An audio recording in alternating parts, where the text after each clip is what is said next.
विद्यार्थी मित्रांनो नमस्कार. शारदा अकॅडमीच्या यूट्यूब चॅनलवर आपल्या सर्वांचं स्वागत. आज आपणाला 4 सप्टेंबर रोजी झालेली जी कंबाईन प्री आहे त्याच्या गणित आणि बुद्धिमत्तेचं विश्लेषण आपणाला पाहायचं आहे. तर माझ्याकडे पेपर सेट ए आहे आणि त्यातला 61 नंबरचा प्रश्न, पहिला प्रश्न पाहूयात. संख्या दिलेल्या आहेत 4, हे उभे स्तंभ दिले आहेत आणि इकडे प्रश्नचिन्ह 4 आहेत. तर इथं यांची बेरीज जी येते ती 5 आणि 2 7, 13 आणि 3 16 येते. पुढे बेरीज 3 3 नी वाढत जाते, 19, त्यानंतर 22 आणि आता इथे 25 बेरीज आली पाहिजे.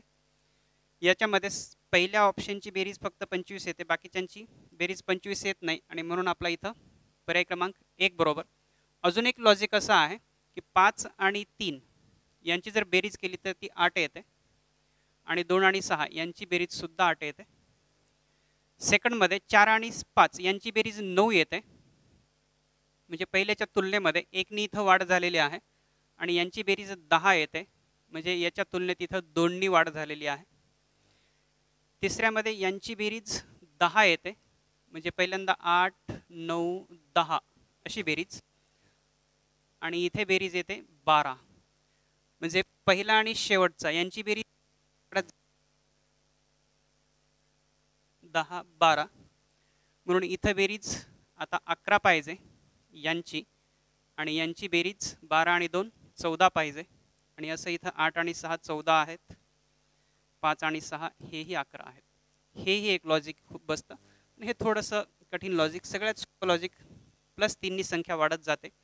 पण जर इकडे एखादा 25 वाला अजून एखादा असतात तर मात्र मग हे लॉजिक बसलं नसतं, आपल्याला हे लॉजिक लावावं लागलं असतं.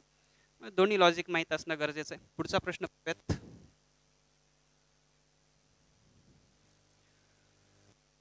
प्रत्येक वाक्यातील रिकाम्या जागेत चपखल बसून दिलेल्या संदर्भात 2 स्वतंत्र व समान अर्थाची पूर्ण वाक्य तयार करतील अशी शब्दसमूह निवडा. वाक्य असं आहे की रोखे बाजार जोरदार कोसळल्यामुळे खरेदी विक्री व्यवहार करतानाची त्या गुंतवणूकदाराची पुढे रिकामी जागा मनस्थिती विसंगत वाटत होती. इथे 2 शब्द बसवायचे आहेत, मात्र इथं जो त्याचा व्यवहार झाला, जो काही व्यवहार चांगला असेल अथवा वाईट असेल, तो जो त्या व्यवहारातला त्याचा अनुभव आहे, त्या अनुभवावर त्याची जी मनस्थिती बनणार त्या मनस्थितीच्या विपरीत आपल्याला सांगायचं आहे, कारण विसंगत मनस्थिती सांगायची आहे तिथं. समजा खरेदी व्यवहार जोरदार जर कोसळला असेल आणि तरीही गुंतवणूक करतोय तो, तर त्याची विपरीत म्हणजे शेअर बाजारात जर म्हणजे गुंतवणूक केलेली जर बुडत असेल तर मनस्थिती कशी होत असेल, एकदम म्हणजे मनस्थिती खराब होत असेल, वाईट होत असेल किंवा दुःख होत असेल. मात्र त्याच्या विरुद्ध सांगायचं आहे आशावादी आणि आनंदी, कारण मनस्थिती विसंगत मनस्थिती कोणती वाटणार की आशावादी आणि आनंदी असा जर तो दिसत असेल, तो गुंतवणूकदार जो आहे तो जर तसा दिसत असेल आशावादी आनंदी, तर निश्चितपणे त्याची जी ती मनस्थिती आहे ती या व्यवहाराशी विसंगती दाखवते आणि म्हणून 3 नंबर बरोबर. पुढचा 63 ठोकळा दिलेला आहे. इथं 6 पृष्ठांवरती 1 3 4 5 आणि 6 संख्या असलेला सोबतचा घन अभ्यास असा म्हटलंय. 3 ही संख्या 1 किंवा 6च्या विरुद्ध पृष्ठावर नाही, ही संख्या 6च्या विरुद्ध पृष्ठावर नाही. जर 1 ही संख्या वरच्या पृष्ठावर राहील, गण फिरवला आणि 6 उजवीकडचे पृष्ठ आत्ताच्या 2 म्हणजे 6 जे इथे इथं आले पाहिजेत, असा फक्त थोडासा फिरवायचा आहे. आत्ताच्या 2 संख्या असलेल्या समोरच्या पृष्ठाच्या जागी आणले तर उजव्या पृष्ठावर म्हणजे 6 क्रमांक जो आहे तिथं काय येईल, म्हणजे याला लगतचा 6चा शेजारी आपल्याला शोधायचा, जो 2चा एकदम विरुद्ध असेल. थोडक्यात आपल्याला शोधायचे की 2ची विरुद्ध बाजू. सरळ प्रश्न असा आहे की 2ची विरुद्ध बाजू काय सांगा, असा प्रश्न आहे. मग आपल्याला पहिल्यांदा विरुद्ध जोड्या शोधाव्या लागतील. आता विरुद्ध जोड्या शोधत असताना एक लक्षात घ्या की 3 ही जी संख्या आहे, आपण अगोदर 6ची विरुद्ध जोडी शोधूयात. 6ची विरुद्ध जोडी, पृष्ठ 6 आहेत एकूण, त्यातले त्या 6 पैकी एक विरुद्ध जोडी असणार 6ची, बाकीचे जे राहिलेले 4 पृष्ठभाग असणार, म्हणजे 6 1 आणि जी काही विरुद्ध जोडी आहे असे 2 पृष्ठभाग सोडले तर बाकीचे जे 4 असतील ते 6चे शेजारी असतील, कारण कोणत्याही एक पृष्ठाला 4 शेजारी असतात. तसे 6